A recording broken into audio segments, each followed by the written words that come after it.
ববকে তখন স্বাভাবিক দেখাচ্ছিল এবং সে একটি রুমে বসেছিল। তার অতীতের কষ্টের স্মৃতি হলো তার বাবার দ্বারা নির্যাতিত হওয়া। বব তার মাকে বাবার নির্যাতনের হাত থেকে বাঁচানোর চেষ্টা করেছিল, কিন্তু এতে তার মা ববকেই দোষারোপ করে।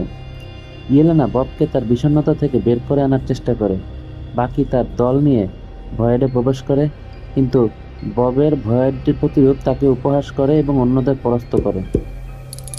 বব ভয়েডকে ঘুষি মারতে শুরু করে, কিন্তু এটাই ভয়েড ববের কাছ থেকে চায়। এতে বব ধীরে ধীরে ভয়েডের মতো কালো হয়ে যেতে থাকে। ইয়েলেনা ধ্বংসস্তূপের মধ্য দিয়ে ছুটে গিয়ে ববকে আলিঙ্গন করে, তাকে মনে করিয়ে দেয় যে সে একা নয়।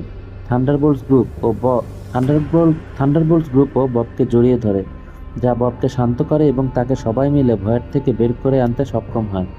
এতে শহরের আক্রান্ত অংশ এবং অন্যান্য লোকেরা স্বাভাবিক অবস্থায় ফিরে আসে। ভয়েডের বাইরে বের হয়ে আসার পর ববের কী হয়েছিল তার কোনো স্মৃতি মনে ছিল না।